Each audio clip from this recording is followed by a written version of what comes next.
avec moi un ski de géant chez Blizzard, ski de géant à Sagi, hein, le WRC Racing World Cup Piston. C'est pas facile à dire. Pour vous expliquer ce ski, c'est un ski qui est clairement décliné de la course, qui est vendu à 649 € nu, c'est-à-dire sans les fixes, mais avec la plaque course.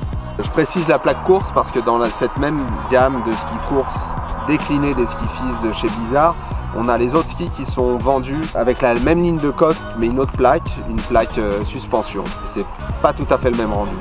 Alors on avait un vrai intérêt à skier ce ski, parce que d'habitude sur les tests officiels, les comparatifs, on teste les skis de la gamme Power FS, le Air Power, le G Power, qui sont, on va dire, le top de la technologie, la vitrine de la technologie chez Blizzard, avec la technologie full suspension. Et puis là, on est sur un ski avec un ski et une gamme avec un autre toucher de neige, encore plus hyper racing, un peu moins accessible, un peu moins doux, plus puissant, et c'était très intéressant d'avoir ces skis là qu'on ne connaissait pas encore.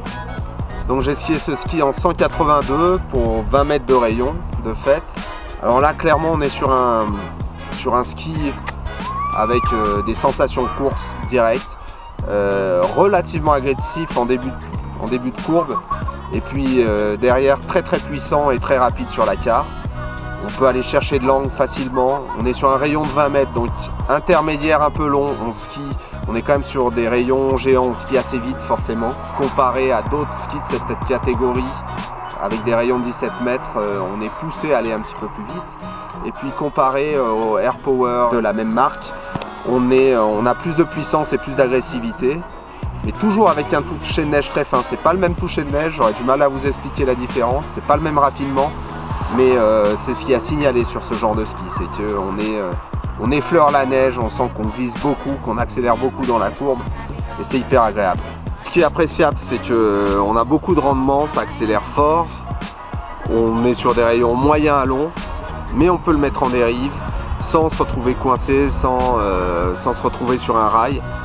Et puis pour un très bon skieur, c'est l'éclat total, même sur neige très dure, il n'y a pas de problème. On refait les cartes de temps en temps, mais par contre le ski, lui, on ne lui trouve pas de limite, pratiquement pas.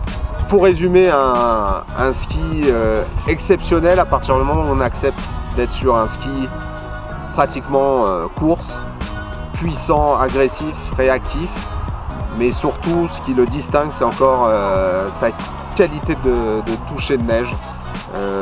C'est très raffiné, c'est très doux, ça glisse beaucoup, et de fait on peut se mettre en dérive facilement. Donc beaucoup de points positifs à partir du moment où on accepte d'être sur un pur ski de course.